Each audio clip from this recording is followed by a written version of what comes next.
Hey guys, Nick from Scope Training, and I'm here on the lovely Gold Coast, very high up, to illustrate a point. And that is, in projects, we need to have this view. We need to have, well, an awesome view of the beach, yeah, that's true, but we need to have a strategic view. We need to look at projects as if we're on top of the world. Too often, in projects, we focus on the detail. We're so involved in all the little technical aspects that won't work that we forget what we're actually looking at. And I don't know if you've got this capacity in your projects, but if you do, take the elevator view, go right up to the top floor of your building, take a look down and say, where is my project going? Because from up here, you get a much different perspective. You get an idea of what we could achieve. It really broadens your horizons. In project management, you tend to get two different types of people. You get those who are very focused on the detail, and they're awesome. I'm not having a go at them at all.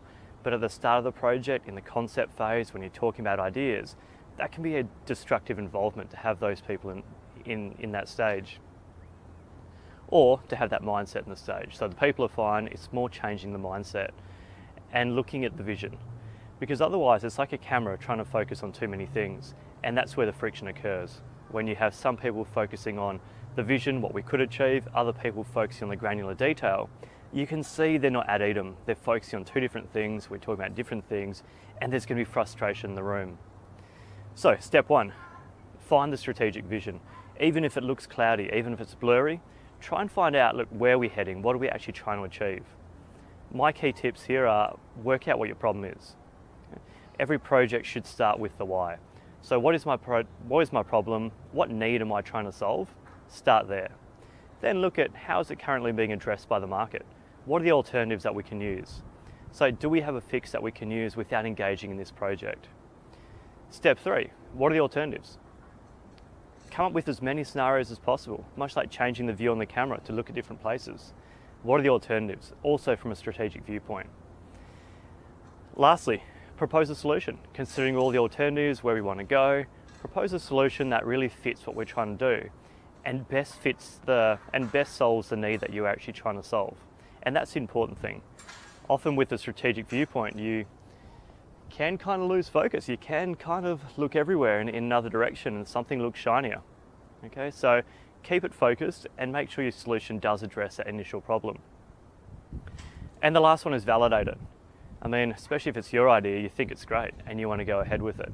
But go out there and validate it with industry. Find out from your end users especially if they think it's a good solution. Find out from the board, anyone that you're accountable to make sure that it has merit. It's at least got approval in principle before you go ahead with it and commit resources. So effectively what I'm trying to talk about here is using the top-down approach versus the bottom-up approach. Top-down approach, we're looking from the top of this building and we're constructing the project downwards. Bottom up, we're focusing on the technical detail and we're really going from the ground up and building the project till we get where we want to be. Both approaches are employed in project management, but at different stages. Okay. Hopefully that's helped you, or you can use this video to share to very detailed people who will also get angry at me on the importance of strategic viewpoint rather than just focusing on detail at the start of the project. Now, if you thought you were going to get away with everything and you're one of these strategic people who just looks at the bigger picture, when you're actually involved in the project, whilst it's good to have that strategic guidance and direction to look for changes, opportunities and threats, that's where the detail comes in. The planning stage, the execution stage, you need the detail. Otherwise, you won't really be able to get to where you're going. Okay, so hopefully that's helped you out. Have an awesome day. I'm about to speak at a conference across the road. I'll just show you with the camera where we're going. So this is the Gold Coast, where we're at today. And this is about taking a strategic viewpoint. Enjoy.